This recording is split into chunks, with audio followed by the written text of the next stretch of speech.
Bueno, hola a todas y todos. Esta es la clase 12 del curso y hoy día es la segunda parte de regresión.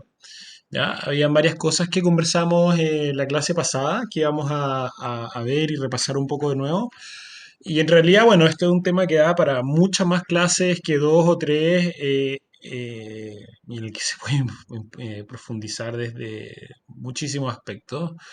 Pero ya nos vamos a centrar en algunos que son los que yo considero que son los más importantes para que ustedes entiendan bien lo que es el modelo de regresión y lo sepan usar em, de, cada vez mejor. ¿Ok? Entonces, bueno, un poco lo que vamos a ver hoy día es lo primero y de lo que se trata este video es la revisión de los supuestos del modelo. Luego vamos a ver algunos temas sobre el modelamiento de variables e interpretación. Luego vamos a profundizar un poco en el Bootstrap, que la clase anterior fue un poco rápido, porque bueno, en el fondo no quería centrarme mucho en eso. Ahora se los voy a poder explicar un poco más en profundidad. Y luego lo que es Probit y Logit.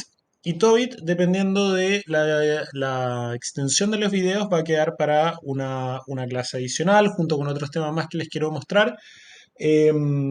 O quizás quede dentro de esto. Lamentablemente en este momento todavía no lo he terminado de decir. Entonces, bueno, volvamos un poco a recapitular lo que era la estimación de mínimos cuadrados ordinarios. ¿Ok? Acuérdense que en el fondo lo que hace, ¿cierto? MCO, que son las siglas de mínimos cuadrados ordinarios, es estimar, básicamente se trata en la estimación de este modelo acá, ¿verdad? En el que nosotros decimos, bueno, la variable dependiente se puede modelar de tal forma en que sea igual a un coeficiente alfa, una constante, ¿cierto? Y explicada por unos regresores o variables independientes que asociadas, ¿cierto?, a la estimación de otro coeficiente nos permite hacer una predicción lineal del valor de esta variable dependiente. Entonces, ¿qué es lo que hace MCO básicamente? Es, bueno, tomemos este modelo y minimicemos los errores al cuadrado. ¿Ok? ¿Cuáles van a ser los errores? Bueno, los errores van a ser la diferencia entre el verdadero valor de la variable dependiente, que en este caso viene representada por la letra Y, menos, ¿cierto? El valor de la constante y el valor de nuestras variables independientes, que en este caso vienen representados por una x, multiplicadas por el coeficiente que hayamos estimado. Entonces fíjense que acá el alfa y el beta tienen ese gorrito, que significa que están estimados, ¿ok? Entonces básicamente esta parte de acá, que se le está restando, sería lo mismo que un y con gorrito, ¿ok? Que es en el fondo decir el y estimado por el modelo. Entonces la diferencia entre el Y verdadero y el Y estimado por el modelo es lo que nosotros queremos minimizar. ¿Y cuáles son las herramientas que tenemos para minimizarlo? Estas que están acá. Es decir, elegir un alfa y un beta de forma en que minimice esas diferencias. ¿Ok?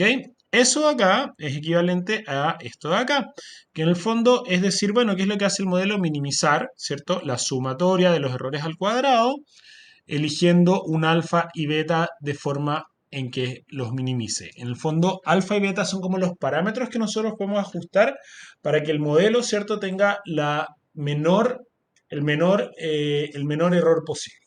¿Ok? Cuando esto se resuelve, nosotros tenemos entonces una estima, o sea, los valores de alfa y beta por construcción quedan definidos por estas fórmulas de acá, ¿ya?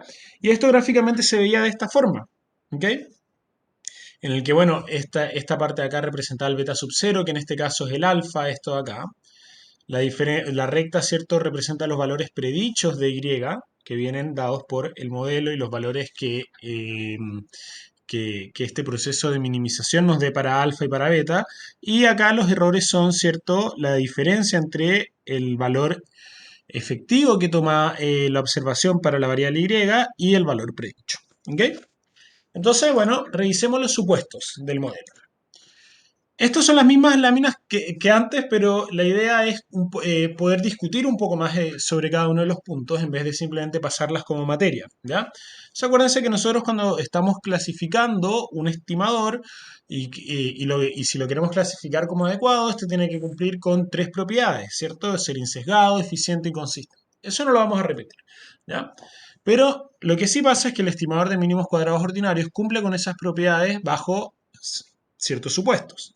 El primero es que el modelo de regresión sea lineal en los parámetros y el segundo es que el valor esperado del error del modelo sea cero. ¿ok? Esto lo vimos en las clases pasadas. Pero lo que pasa es que este modelo de acá, ¿ok? El primer supuesto, que es el supuesto de linealidad, ¿ya? Dependiendo de cómo nosotros definamos las variables, vamos a poder considerar no linealidades. Y eso lo vamos a ver, es uno de los ejemplos que vamos a ver en uno de los videos de esta clase, ¿ya? Cómo considerar no linealidades en nuestro modelo, ¿ok? El segundo es que el valor esperado del error del modelo sea cero, ¿ya? Y eso va a ocurrir por construcción, ¿cierto? ¿Por qué? Porque en el fondo nosotros estamos minimizando los errores, entonces siempre vamos a elegir un alfa y un beta de tal forma en que el valor esperado de esos errores sea el mínimo posible. Es decir, el valor esperado de esos errores, dado, ¿cierto? Los valores que tienen nuestras variables independientes, que están representadas acá por una x, va a ser igual a cero, ¿ok? Los otros tres supuestos que tenemos, ¿ok? Es que las variables explicativas sean exógenas o no correlacionadas con el error del modelo. Esto también se conoce como que no sean endógenas, ¿ok?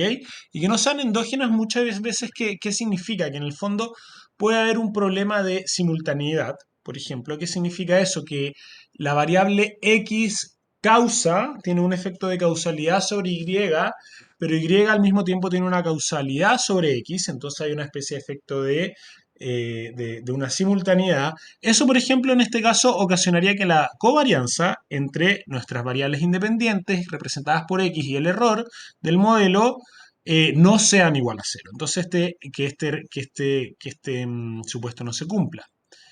¿Qué cosas se pueden hacer? Por ejemplo, hay varias técnicas, pero una de ellas, la más típica, la más sencilla, es el uso de variables instrumentales, ¿ok? Que en el fondo consiste muy sencillamente en tratar de hacer, o sea, en hacer una estimación en dos etapas, en el que la primera se predicen los valores de x y esos valores de x se predicen utilizando una variable instrumental, ¿cierto? Que permite solucionar este problema de endogeneidad. Y eso lo voy a explicar no en esta clase, cuál es el modelo de variables instrumentales, sino en algunos videos adicionales que van a quedar en la siguiente. Pero en el fondo lo importante es que ustedes sepan que se soluciona. Hay metodologías más complejas, ¿ya? Pero por ahora vamos a principalmente quedarnos con la idea de las variables instrumentales y las vamos a explicar en la próxima y última clase. Otro supuesto es que la varianza del error sea constante, ¿ok? Este típicamente no se cumple, ¿ok? Es decir, para algunos rangos de valores de x va a haber una varianza distinta que en otros, ¿ok? Eso va a significar que la varianza del error no va a ser constante dado los valores de x, ¿ok? Entonces, eso va a significar que vamos a estar frente a un caso de heterocedasticidad, ¿ok? Entonces, ¿qué significa eso? Que si los errores no son homocedásticos, entonces no se va a cumplir esto. Una forma de solucionar este problema es la estimación con mínimos cuadrados generalizados. Esto es algo muy sencillo de hacer en cualquier software estadístico. Generalmente suele ser simplemente al momento de estimar la regresión, ustedes añaden una opción y básicamente lo que hace es como que eh, aplica una fórmula matemática, ¿cierto? Que permite corregir el problema que genera la heterocedasticidad dentro del modelo. El último supuesto es que los errores no estén correlacionados entre ellos, ¿ok? Y esto generalmente no se cumple cuando los datos son series de tiempo, longitudinales o de panel, ¿cierto? Ya que suelen ser dependientes entre sí, ¿verdad? En el fondo, en datos de serie de tiempo, como estamos observando la misma unidad, en distintos momentos del tiempo, es muy probable, ¿cierto?, que las distintas observaciones estén correlacionadas entre sí, por ende, ¿cierto? Entonces, la covarianza entre los errores para las distintas observaciones no va a ser igual a cero. Lo mismo pasa un poco con los datos longitudinales, como en el fondo también se van siguiendo en el tiempo, es muy típico que padezcan de este problema, ¿ya? Eh, Así que eso es en cuanto a la revisión de los supuestos del modelo.